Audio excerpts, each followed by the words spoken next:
Hello, everybody. My name's James. You probably know that by now. Welcome to day 4 of Correspondent Week, and we're starting with a big one. In fact, our Manchester City correspondent Jonny Pringle left the room and he came back and he said, "We're back, but are they? We're about to find out." Johnny, how are you, mate? Yeah, good. Thanks, James. Thanks for having me on again. Good stuff. Thank you, mate. So, no sooner was I eulogising about your performance against Juventus at the Club World Cup that it went tits up in the next game. How do you reflect on City's involvement in that tournament? Yeah, I know it was disappointing. I remember going to bed and waking up hoping that we'd got through to the next round. I could have a nice Friday night watching City, but it wasn't to be. Um, no, I enjoyed it. It had a sort of like feel good nature to it, sort of halfway between almost like a pre-season tournament and a proper competition. And especially the Juve game when we came across like a real sort of like proper team and played quite well and we were good to watch. um, it felt like, yeah, this is really fun. Like we hope we get more of this. And then, like I say, to just go out the next round was quite disappointing. Both, like I say, as a fan, it felt like obviously seeing Chelsea go on to win it, that yeah, we could have feasibly gone on to win it. And from a monetary perspective, I think obviously everyone talks about how much money was available. It feels like we chucked away best part of 50 mil simply by Mad, just that, isn't it? not getting through the next couple of rounds. It's like if you'd have just got yourself together for another couple of games, there's your right back paid for, maybe. Pep's mood seemed better during the tournament. Was that noticeable to you? Yeah, it did. Yeah, he seemed a little bit sort of like more relaxed, like the struggles of last season were behind him. There was a big talk about whether that tournament was an extension of last season, whether it was a preview of this season. It sort of felt somewhere in between, but yeah, Pep did seem relaxed and it was good. It feels more last season at this moment, maybe less so for Chelsea, but for you, it feels like it's been a while now. Yeah, I think because we had that break because we went out early, so it meant that there was a month. It does feel like last season now. Do you think it might be a blessing? Yeah, that's what a lot of people said, or a lot of City fans said when we went out was it just gives us a month now.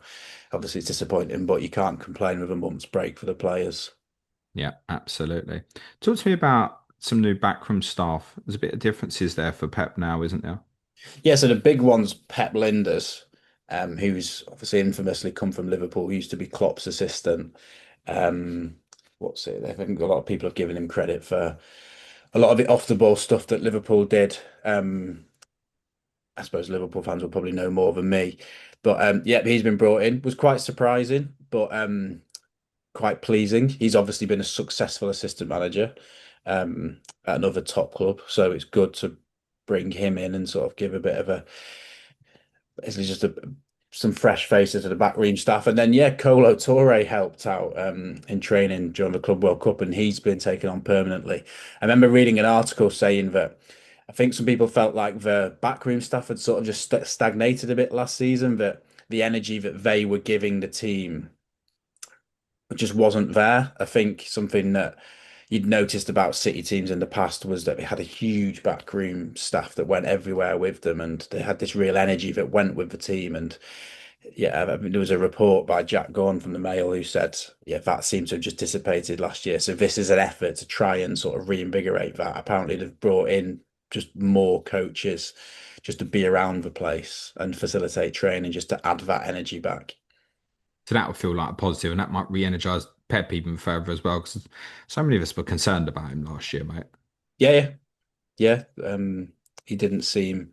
There's a lot of questions, obviously, over his head, but yeah, but hopefully that refreshment of the backroom staff as well as some of the players, yeah, will bring a bit of a new vibe and a bit of new energy. Okay. Would you make the fixtures? Yeah, they're all right. I don't think they're sort of like slam dunk fixtures from the start, but I don't think it's a shocking start.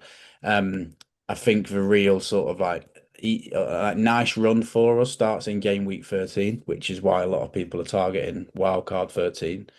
Um, but yeah, I don't think the fixtures particularly put me off like going for City. It's not like it's a load of difficult fixtures. I mean, the top six teams that we've got in United and Tottenham, regardless of where they finished last year, are both at home. So when you look at the fixtures, you think, yeah, you can see some wins and some goals for us in there.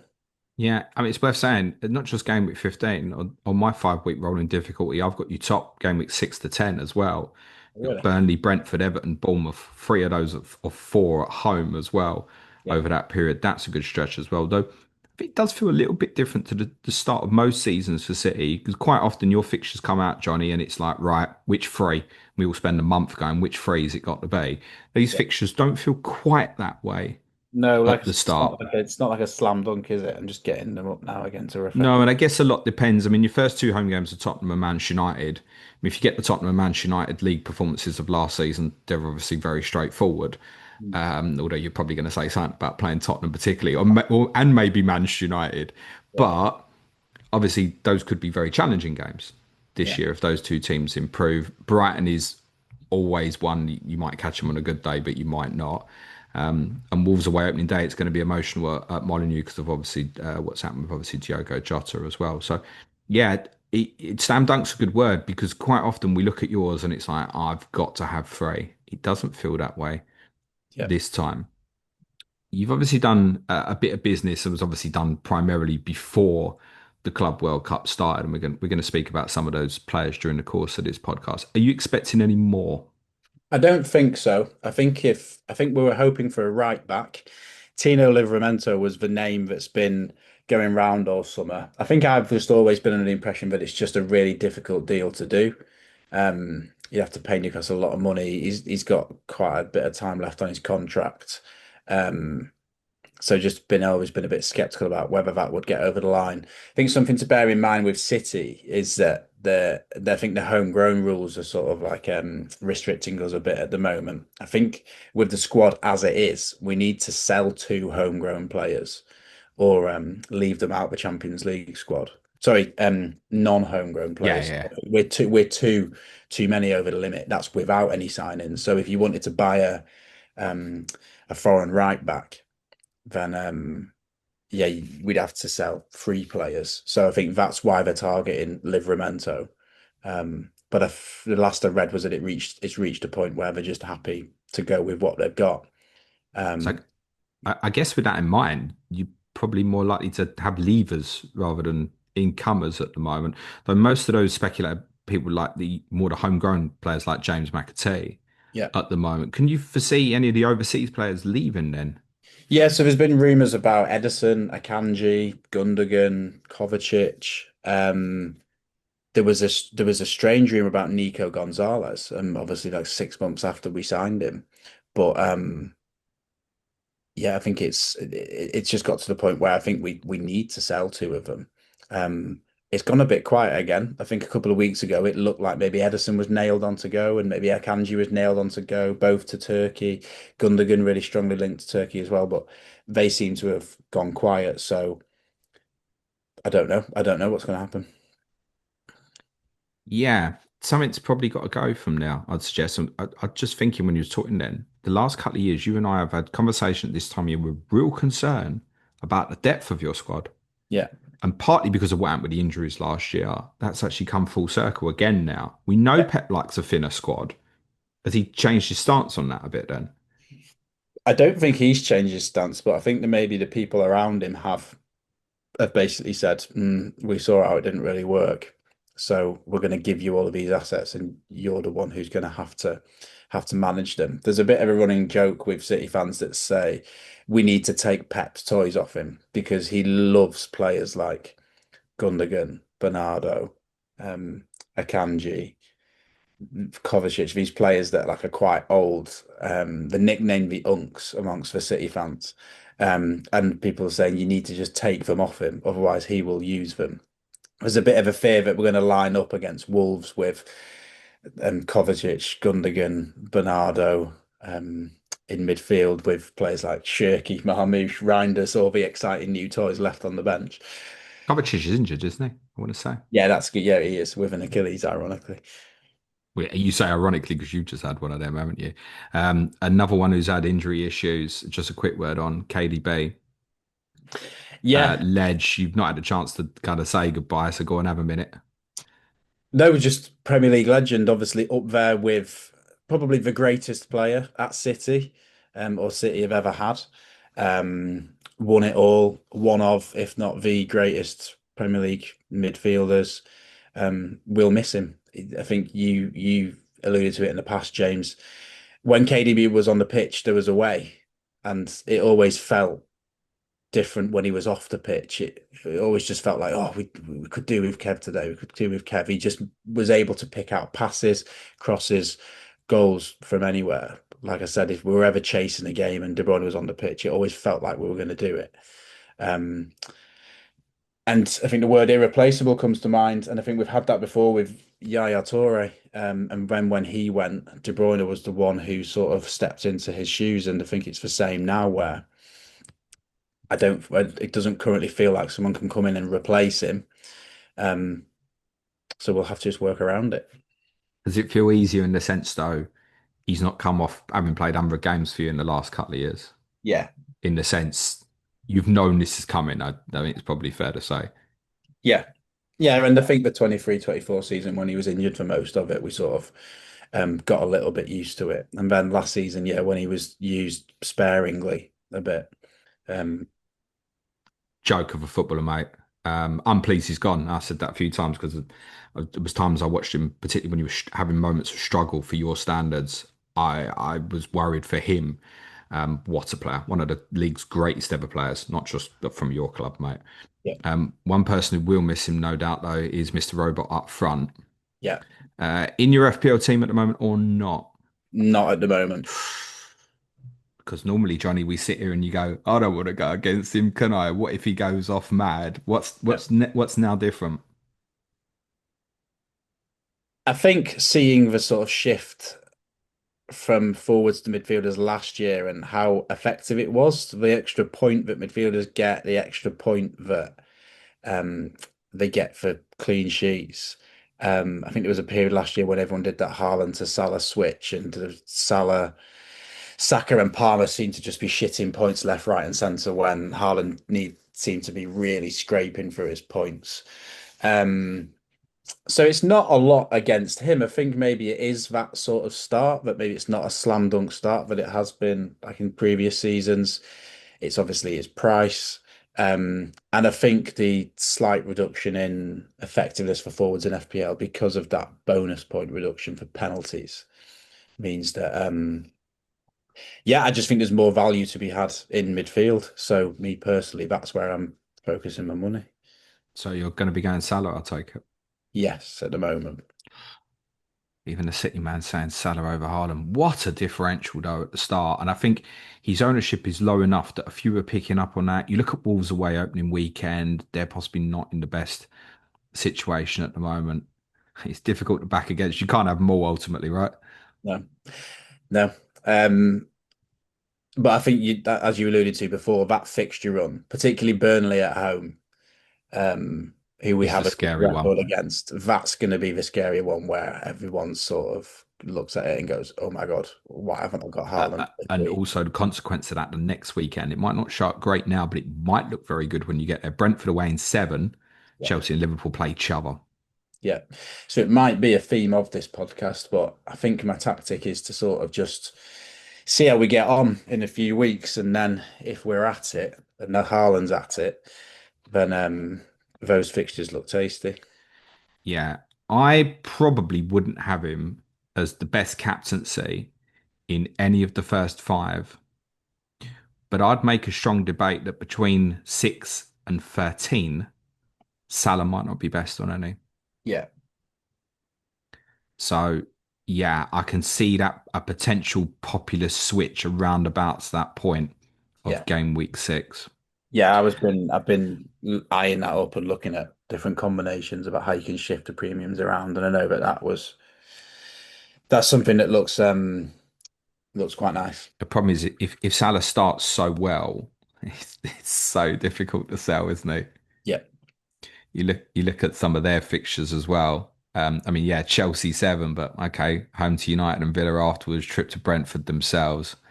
And then after they go to yourselves, they have a great run of fixtures also when you do some sort of yeah, 13 going on into the Christmas period after you play each other in game week 12.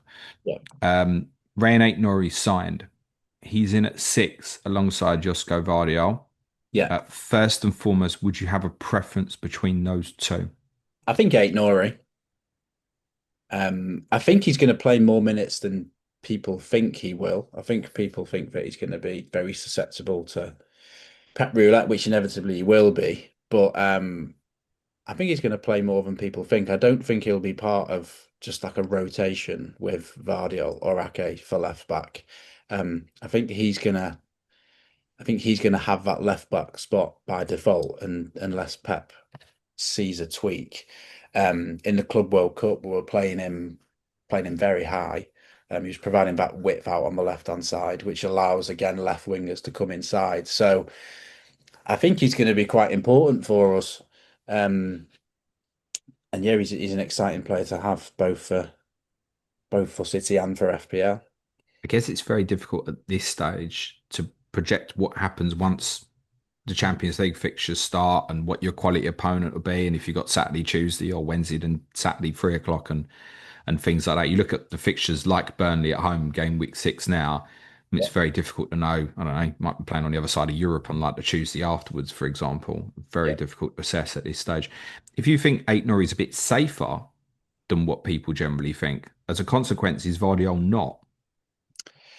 Maybe only slightly. I do think Gvardiol. I think it's the defense will probably mainly be something like Nunes, Diaz, Gvardiol, Ait-Nouri, and then shaped around that. I think Gvardiol will probably play centre back more this season than he did last season. He started to nail down that spot towards the end of the year.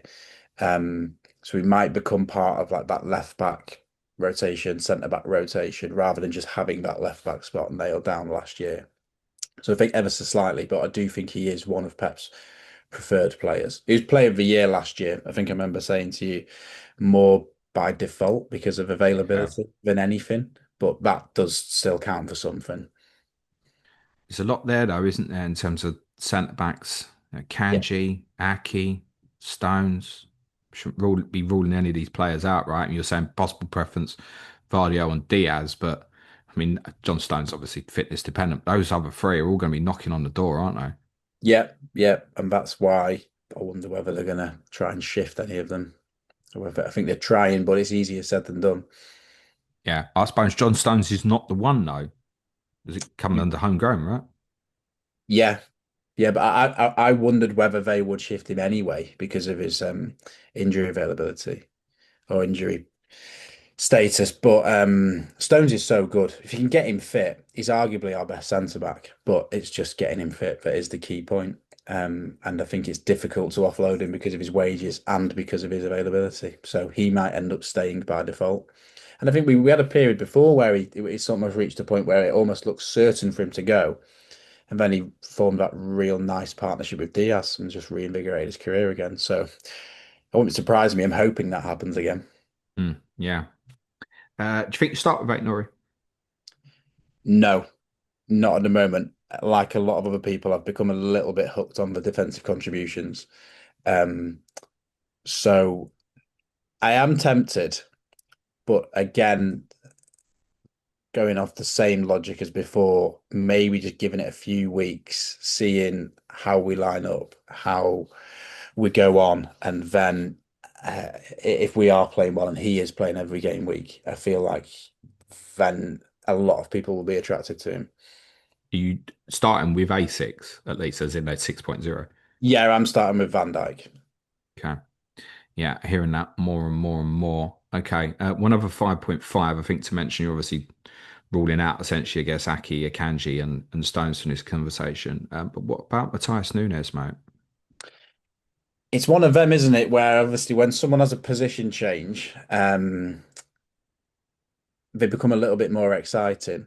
I haven't considered him at all, really. I haven't really considered any of City's 5.5 defenders. I don't think any of them are particularly good for defensive contribution, so they haven't been the sort of like topic of debate. Um, and again, I think it depends on how Pep uses him. When Pep's used him at fullback, he seems to be more of that flying fullback, and he did do well towards the end of the season. He got some assists, he got some goals, he got an assist in the Club World Cup. Um, so again, if he starts to nail down that place, and again he's used in the right the right way, then yeah, might become quite attractive. But I don't know. I think he could be just part of the rotation with Rico Lewis. If we do manage to find a right back, then eventually or instantly he just doesn't become attractive. So I think again, just too many question marks for me to go there. Yeah, it's the problem. 19 starts in the Premier League last year, and within that, 7 assists. Yeah, So, I mean, looking at his minutes, you're probably looking at an attacking return actually sort of every circa 200 minutes or so. But 5.5, you want something a bit more assured. But I tell you what, yeah, I agree with you, Johnny. If he was, then you're suddenly putting him in a bracket with other exciting 5.5s, the likes of Daniel Munoz, for example. yeah. What about briefly Rico Lewis and O'Reilly? I was about to ask how much are they, which probably Five each. answers the question really. Lewis scored in a behind closed door game at Yeah. the weekend, and Nico O'Reilly impressed.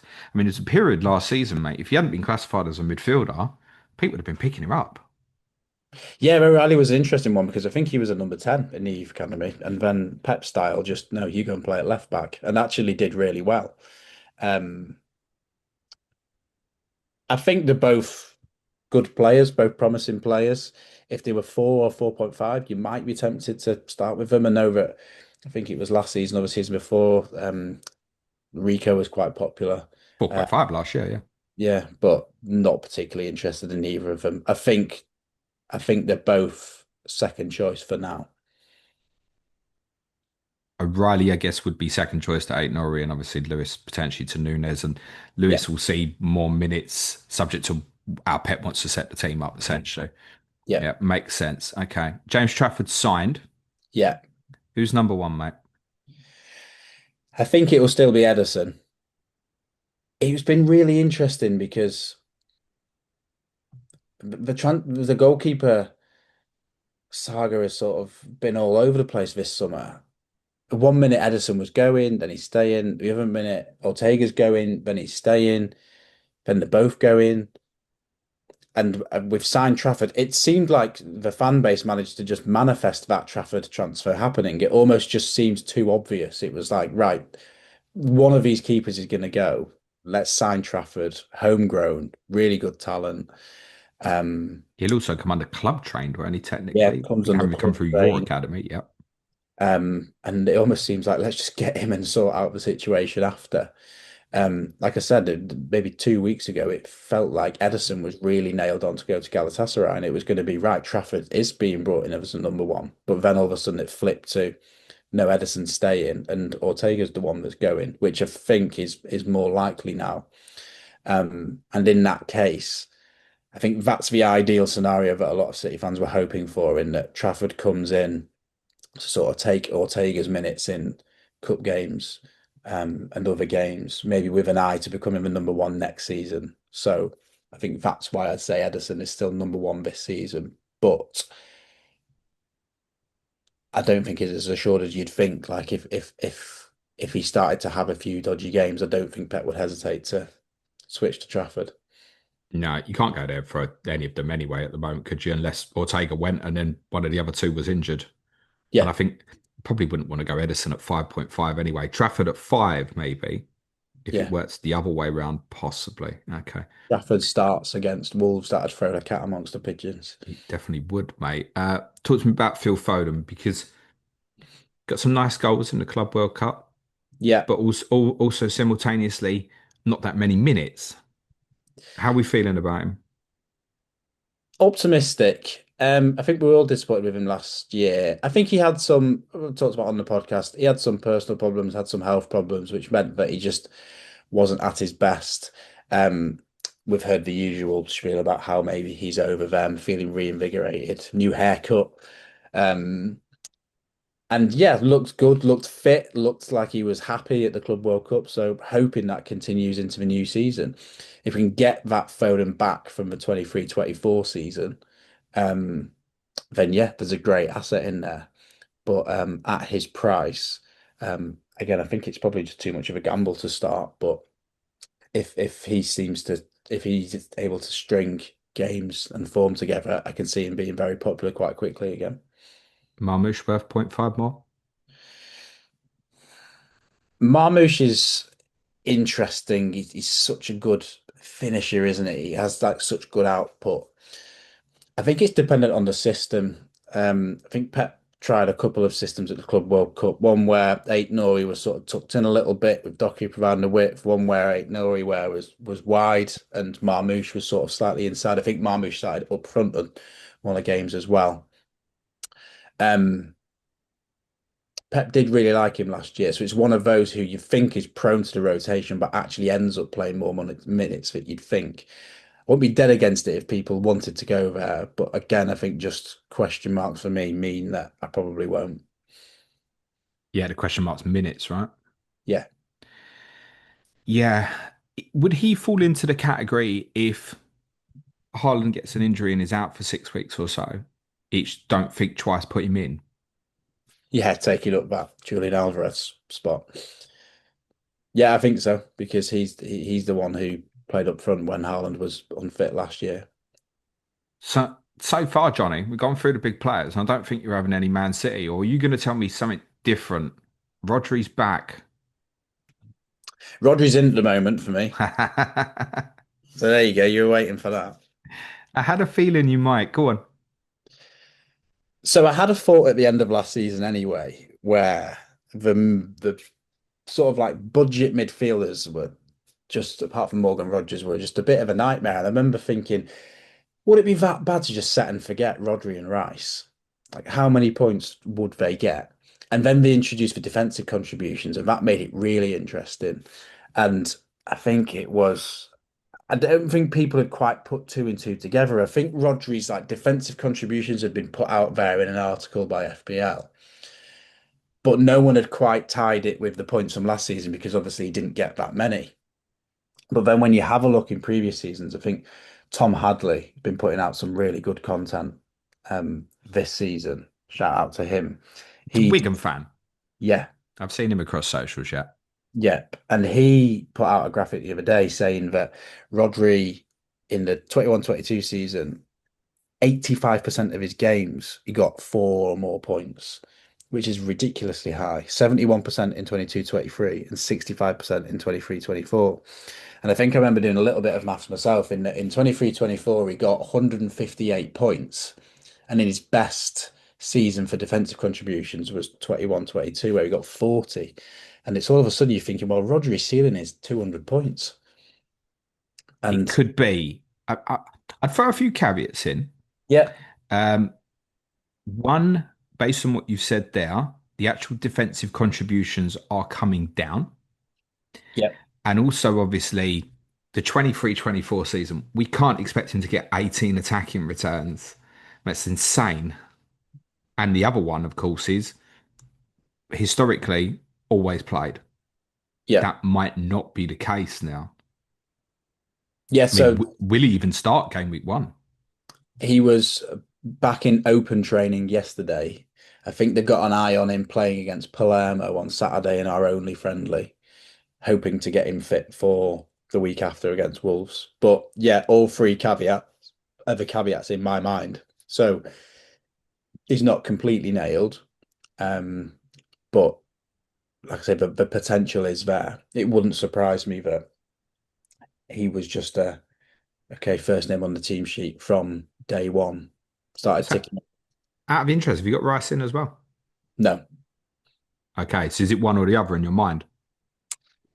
yeah, I think so. Yeah, I've got Anderson at the moment, the ready salted pick, just a slightly cheaper, and then the other attackers. But yeah, it's just that there's just that one. So I've got Salah, Palmer, Ndai, and Anderson, pretty locked in, and then it's just that last name, and I'm just playing around with it, whether to go up to Fernandez or whether to try and find someone. And like I said, I've just got these thoughts, maybe biased as a City fan, as to how good of a prospect Rodri could be this year. So he's sat there at the moment. But yeah, he's not 100% going to be there next Friday. You know what the danger with him versus, say, Anderson? Yeah, Anderson, you go 5.5, you know, sod it, yeah, it's fine. Rodri at 6.5, if he's not hitting the numbers and an Ndaya or a Kudos is going off, you're going to potentially lose the purpose of why you put him in the first place with his consistency. yeah. That's the and I think that applies to Declan Rice possibly as well. Yeah, I think that's it. Is that but my original thought was right, set and forget. You don't have to think about it. You play every game regardless of fixture. But then you say that you're right in that there are cheaper midfielders out there that can serve that purpose for you as well. Listen, if he can prove to be in FPL what he was once in Sky, Yeah. everyone will come round to the idea of having him because in Sky Fantasy, we discussed this on another pod earlier this week. His first name on the team sheet You in Sky remember that Fantasy. game, You had to have him. that opening game against Burnley of the 23-24 Yeah, season. captained him. It's ridiculous. He scored twice. He got 25 points in Sky.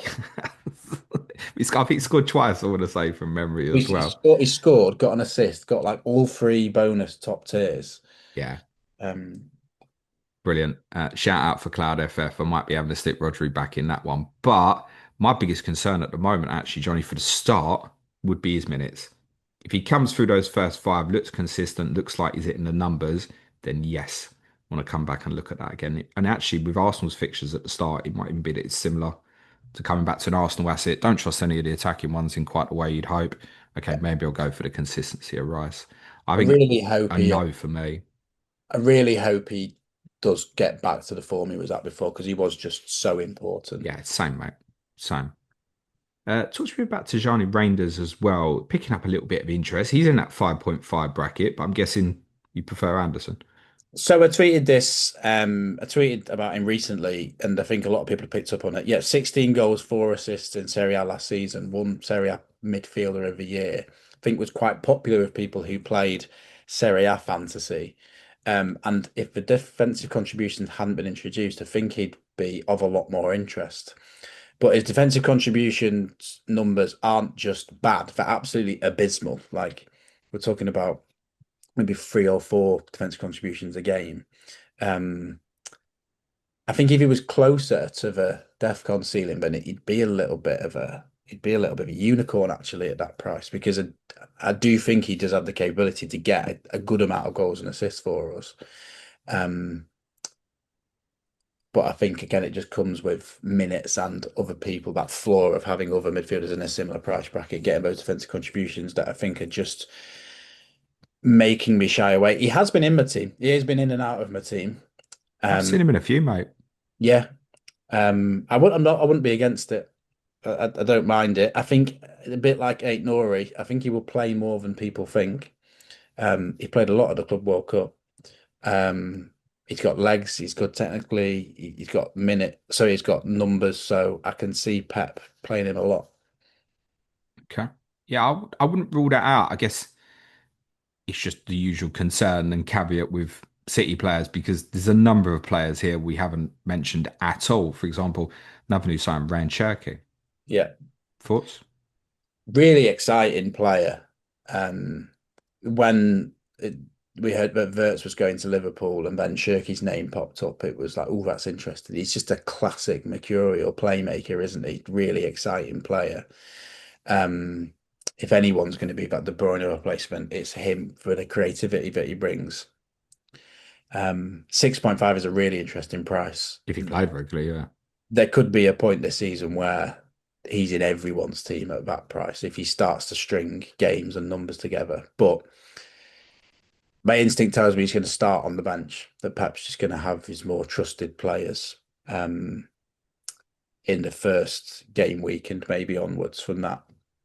Okay. Maybe bet him in a bit over the first few game weeks. We'll do a bit of a wrap up on the midfielders because there's too many to go through essentially. Yeah. Savinho was quite a bit of an underperformer on the stats last year. Something at 7. Any interest? No, I do like Savinho. He gets a lot of stick from City players, but I think there is a player in there. I think people forget how young he is, but he just needs numbers. Like, he just needs to get more goals and assists this year. And until he starts to show that, especially at 0.5 more than some of the other midfielders, I think he's an avoid for now. Is that copy paste on Jeremy Doku?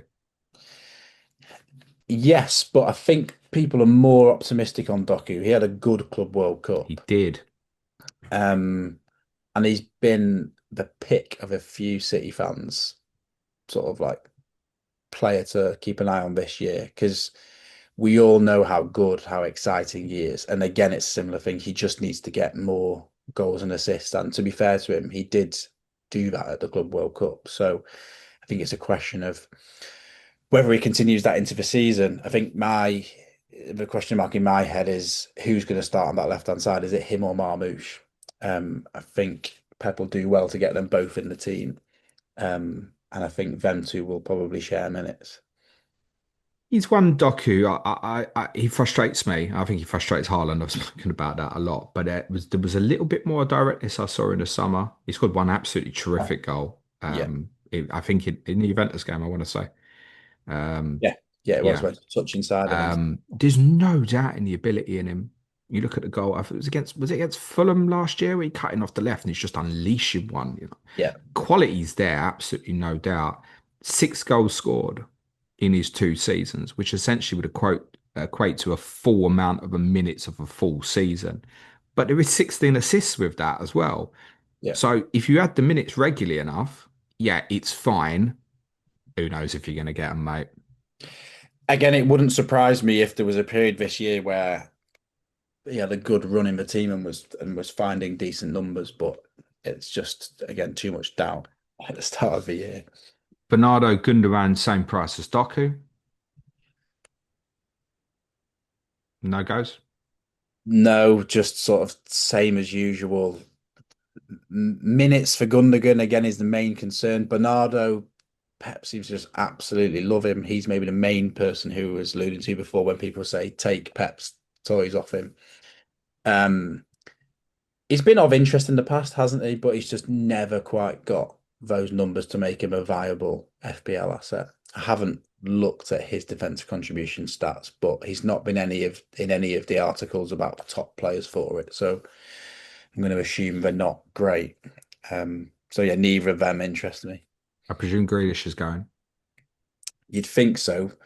Everton's the name that's been linked most strongly. Spurs has been in there. You might know more than me. But I think I think he's got to go. Okay. And this time last year, we were all getting quite giddy and excited about Oscar Bob, only Yeah, for him to get an unfortunate injury. yeah, Up to 5.5. Do we need to monitor this? yeah. I think he is one to monitor on that right hand side. Real shame for him last year. We were all so excited about him. He looked like it was going to be his sort of spot to nail down. And then suffered that leg break and then just hasn't quite managed to get himself right. There are actually rumours about him being loaned out. I think that'd upset a lot of City fans if you were to loan him out. We're all very excited about Oscar Bob. I, Um, I suppose it's a concern that having had essentially a year without playing, yeah, that then if he's going to be an understudy for next year, you've lost almost 2 years of his career in terms of his playing development. So yeah. I get that. I think it is there for him this year, though. I think like I say, Savinho is obviously, like I said, not a nailed on right winger or not nailed on first choice for that right wing spot. So I think there is a place there for Oscar Bob if he does manage to. But you've got so many others who just any given day you could play on the right hand side, mate. Yeah, After midfield players we've mentioned, basically. yeah. All right, here comes the unenfield task. Johnny, go on then. Put it game week one line up at Wolves. So I think it'll be Edison, Nunes, Diaz, Gvardiol, Ait-Nouri, Rodri, Reijnders, Bernardo, Foden, Haaland, and Marmoush. Is that your best 11, in your opinion? Well, I don't know. Like I always say, I don't know what our best 11 is. Do you have one? No. Probably not.